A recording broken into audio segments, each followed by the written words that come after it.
Hello guys, welcome to my humble YouTube channel where I bring you fanfiction that will brighten your days. Before we start, a subscribe is greatly appreciated, and don't forget to leave a like and ring the bell icon so you won't miss exciting new fanfiction stories. Tensura x Kuma Kuma Bear, Tensura by NullAzatoth Chapter 10. Rimuru and Yuna are currently at the Fosteros mansion together with Fina, Misa, Nore and Shia. Cliff and Eleonora are talking with Rimuru and Yuna. Cliff: still I am surprised with everything that has happened to Yuna. Eleonora: yes, who would have thought that Yuna would become a queen in the future? Yuna: hey. Blush, Rimuru: well, fate made it happen, so she is worthy as my wife. Rimuru patted Yuna's head. Eleonora: that's true, so what do you two have in plan today? Rimuru: maybe look around the capital. Yuna: yeah, I haven't gone anywhere since coming here, even before reincarnating in the cardinal world. Cliff: I see. Well, the king's birthday party is tomorrow, and you two are invited, so enjoy your time.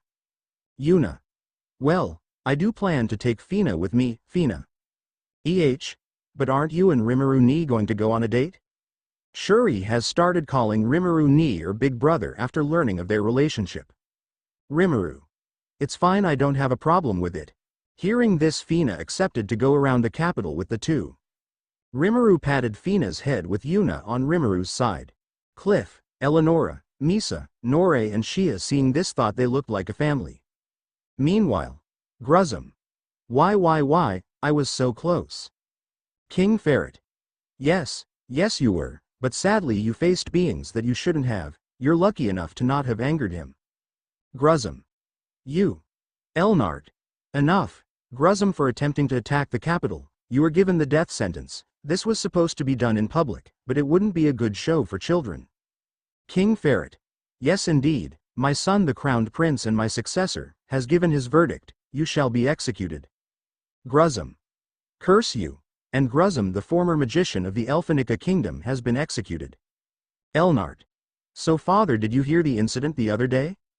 King Ferret: indeed I have. Seriously, those morons. Sigh. I will make a public announcement tomorrow. We can't have another incident like that. They have disgraced my kingdom in front of such individual. Elnart: yes, thankfully that Yuna girl. No, I should call her Yuna-sama, right? She was able to calm Rimuru-sama down. King Ferret: Elnart, call them with no honorifics. Only in public should you use it. They aren't fans, nor do they like such, so treat them normally with enough respect. Elnart: understood father, with Rimuru and Yuna. Rimuru: Fumu, this capital isn't bad. Yuna: yeah, the first time I came here was great, but seeing the capital of Tempest, it's a bit hard to compare. Rimuru: you can't really compare the two, dear. You must accept and understand such facts. By doing so you would have a wider view and understanding of things. Yuna: that's true. The beauty of this capital is different and Tempest is also different. They can't be compared after all. Rimuru pats Yuna's head like a good husband. Fina, seeing this, was happy. They are currently looking around. From the others' view they looked like a parent and child trio.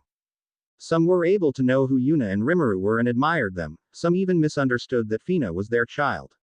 Fina saw a stand that sells pie. Rimuru, seeing this, asked, Rimuru, do you want some? Fina was a bit surprised.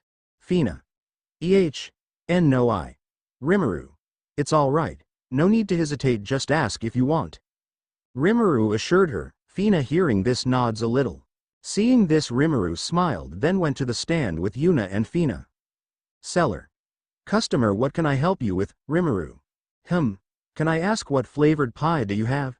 Seller: we have blueberry, apple pie and mango pie. Rimuru: Fina, what flavor do you want? Fina: I prefer blueberry. Rimuru: all right then, since it's lunchtime, please give us a whole pie, please. Seller: then let me get the freshly baked ones. The vendor then took a whole pie which was steaming. He then packed it, then gave it to Rimuru. Seller: here you go. Rimuru: Fumu, this smells good, so how much? Seller: that would be 3 silver coins. Rimuru: all right then, here. Rimuru gave a gold coin. As the seller was about to give Rimuru his change, Rimuru stopped him and stated, Rimuru. Keep it, this is good pie, and you gave us fresh ones, so keep the change. The man thanked Rimuru. The three took a nearby seat and opened the packed pie. Rimuru. Here Fina, thank you Rimuru ni. Rimuru. Fu, don't be shy to ask, okay? Fina nods. Yuna was really happy to have met Rimuru, and to be with him, she felt lucky. Rimuru. And here's one for my cute little wife, Yuna. Baka, we aren't married yet, Yuna stated, looking away shyly. Rimuru. But we will be in the future. Yuna hearing this was red. Fina was happy that Yuna has found the man that would take care of her. At first she was worried, but slowly knowing Rimuru, she is sure that Yuna will be taken care of. The three of them enjoyed their pie and told stories. After they ate their pie, they decided to look around. Rimuru remembered that they would be attending the king's party tomorrow. Of course Fina is also invited, but she had no idea. Rimuru then lead them to a near clothes store. Yuna. Why here Rimuru? Don't we have enough clothes? Plus we can just materialize some clothes if needed? Rimuru. Well, Fina is invited to the King D birthday party with us tomorrow, and she doesn't have anything to wear, so I thought about buying her some, and for you as well while we are here. Fina hearing this froze. Fina. She then glanced at Rimuru. Fina. Rimuru ni. Rimuru. Sorry, I forgot to mention that you were invited as well. Fina turned pale. Rimuru understood that she isn't comfortable with nobles and royalty since she is a commoner. But she has also been with Rimuru and talked to him normally. Compared to royals and nobles, that is nothing. Rimuru's status is far beyond them after all. Rimuru. Fina, it will be all right. Me and Yuna will be with you tomorrow. Yuna. Don't worry Fina, if anything happens then I'll deal with them. Fina hearing this became more worried. She isn't worried for herself but for the people who might get beaten to a pulp by the two. Rimuru is a god. Yuna is a future saint and hero, so what can normal people do? They are practically dead. While she was dreading such things, Rimuru and Yuna entered the store while carrying the frozen Fina. Rimuru. Excuse me, clerk. Yes? Rimuru. Can you please give her some formal clothes? We will be attending the king's party tomorrow. Clerk. Hi, please this way. The clerk leads Fina to the dressing room with other female clerks. They basically treated her as a dressing doll. Different outfits were used and then they found the best dress for her. Rimuru and Yuna seeing this was surprised. She wore a formal nightgown which is worn by female knights. The clerks only dressed her to see how she looks but. Rimuru. That's perfect. Female clerks. They were quite surprised. Head female clerk. Are you sure, sir? This is a knight's formal uniform. Are you sure that this will be your child's clothes for tomorrow? Rimuru. Yes, now give my wife one as well. Also she is not our child. She is just a little sister to us. Yuna. Like I said, we aren't married yet, Rimuru. Gomen. They were surprised. They could have sworn they looked like a family, and thought she was theirs. They then looked for a similar one for Yuna, and found this. Rimuru. As expected to my soon-to-be wife, Yuna blushed. Rimuru. Now then, are there any male uniforms? Clerk. Please follow me, sir. A male clerk led Rimuru. Meanwhile Yuna and Fina looked at themselves. Fina. Will this be alright, Yuna Oni-chan? Yuna. It'll be fine, me and Rimuru will be with you, plus that looks good on you. Female clerk. Indeed it suits you well, young lady. Fina. But what if I damage it? Yuna. What are you worried about? That is yours already, and if you did then we will just buy you a new one. Fina was a bit troubled, but decided to accept. She didn't know how to act tomorrow. The female clerks were assisting the two with their clothes. Since it was a formal dressing, basically a military gown, there were places to adjust. The surrounding eyes looked at the two. A beautiful girl like Yuna and a cute little girl like Shuri will undoubtedly gather eyes. The other customers looked at them, some with longing and some with adoration. And finally, Rimuru. Fumu, this looks good. Everyone turned to Rimuru. The female clerks and customers, including some noble women who saw Rimuru, immediately blushed, and others fainted after seeing his figure. All the girls blushed seeing him. Yuna seeing this glared at them, releasing her bloodlust. They all felt her bloodlust, including Rimuru. The girls backed down. While Rimuru mused at this, he then went to Yuna. Rimuru. Is my Yuna jealous? Yuna. They aren't worthy to see you. Rimuru. Peeved. Yuna. I idiot baka baka, Yuna said while hitting Rimuru's chest. From the other's point of view, they were a cute couple, a family. Rimuru. Anyways, well, be taking this clothes. Suddenly a magical circle underneath the three of them glowed. Fina was surprised, but Yuna signals her to calm down. After it died down, they returned to their usual clothes. Rimuru then packs the clothes. Rimuru. So how much would those 3 clothes be? Everyone was still dumbfounded and surprised. Clerk. That would be 10 gold coins. Rimuru gave a bag of 30 gold coins. Rimuru. Here, take the change. Rimuru and the 2 left the speechless people. Fina. Rimuru ni, are you sure about giving me this expensive clothing? Rimuru pats Fina's head. Rimuru. That so-called expensive clothing isn't worth anything in my country, it's just normal clothing. If you really want to see something expensive, then. Rimuru then took out a few of his formal attires, which are actually mythical grade. Shuna has made many clothes for him, and he stored every single one in his imaginary space. As a result, they all evolved to mythical grade. Fina was astonished. The different clothes Rimuru showed was so perfect that all the clothes she had seen his whole life looked like commoners' clothes. The quality and material couldn't even be described. Rimuru then returned the clothes. Rimuru. Now those were expensive clothing. Fina was speechless while Yuna looked at Fina with sympathy. She herself had the same reaction after seeing the clothing back in Tempest. Rimuru, Fina and Yuna then saw a crowd gathered. Yuna. I wonder what that is all about. Rimuru. Well, from what I am seeing, there seems to be some thugs harassing that bakery shop. Yuna and Fina hearing this was surprised. Yuna then went towards the crowd. Meanwhile, Rimuru just smiled knowing his fiancée's antics. Rimuru. Diablo. Diablo.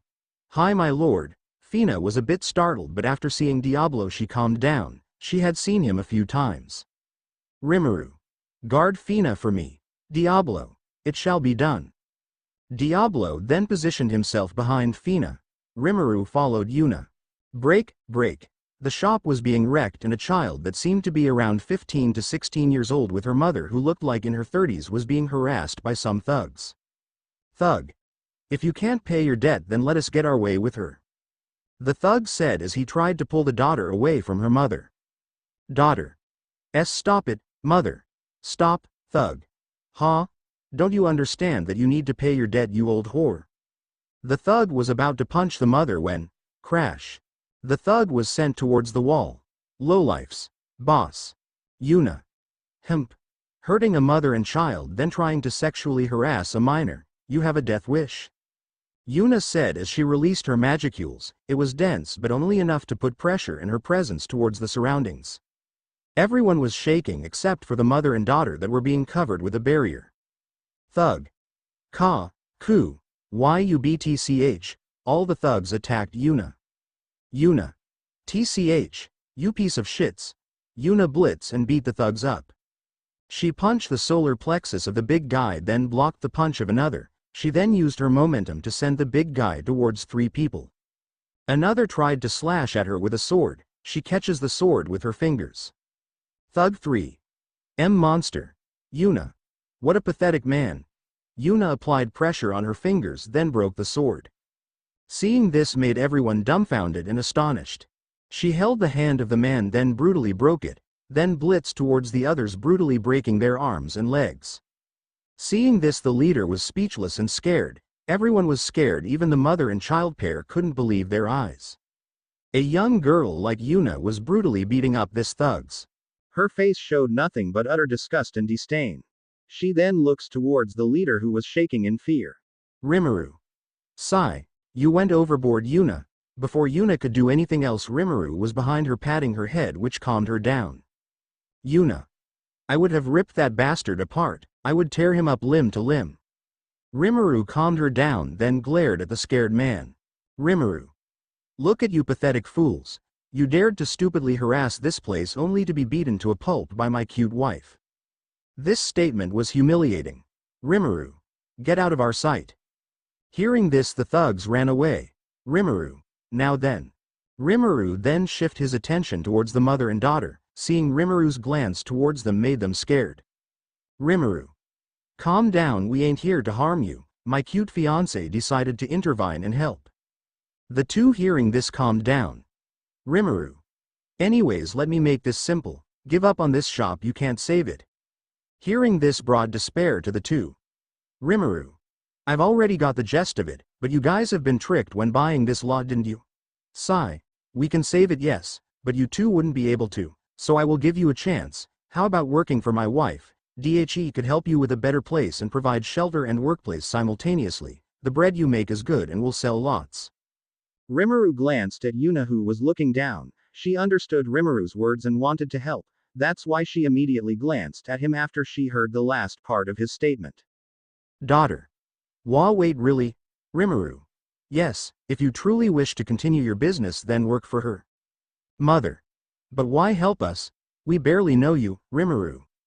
Like I said earlier, my wife intervened, so I am also involved. With that, there is no other choice but to help. Hearing this surprised the two, including the onlookers. And a few were able to remember who Rimuru is. Adventurer. Oh, isn't that the guy who killed the army of monsters and cut the mountain? The Blue Asura. Adventurer 2. And that girl is also one of the people who killed the monsters. Gulp, the War Maiden. Adventurer 3. And no way. It was said that they could have wiped the whole army alone, with those dragonic wings and insane power. The king has slowly spread information and how Yuna was the girl who wore the bear costume back then. Everyone was surprised, but her feats and strength was admired and feared. But most of all, Rimuru was the one who they feared the most. No one dared to provoke him or try to hit on his wives. If they did, then they're dead.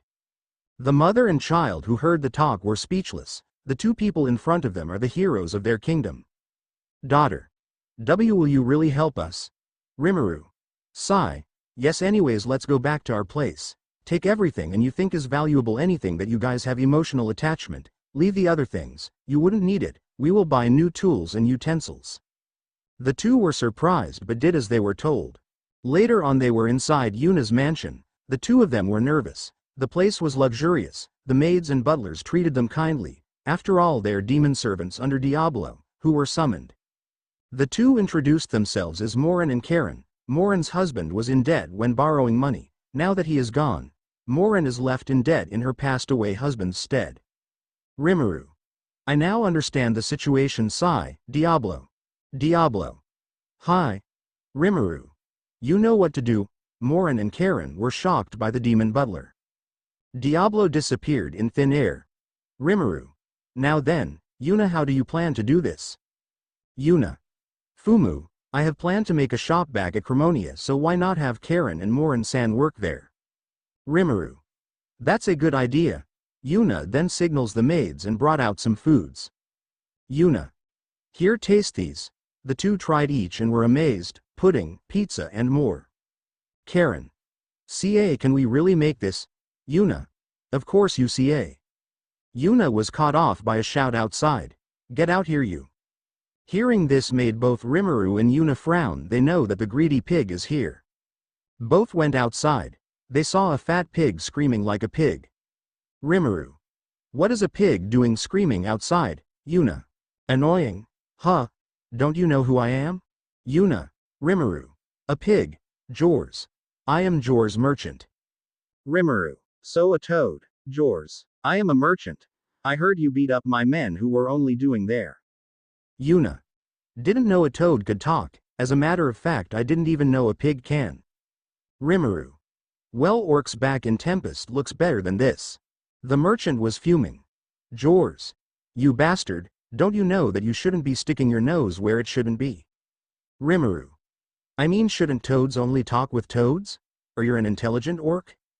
Jors. Bastard. Do you want to be sold along with the mother and child? Rimuru. Annoying. Rimuru points his fingers and points it towards the armed men. Suddenly. Splash, cut, their arms and legs were cut. Jors. Monster. Rimuru. Shut it. Rimuru then manipulated earth, then made a deep pit hole, sending the men down. The pig, I mean toad. No, the trash can.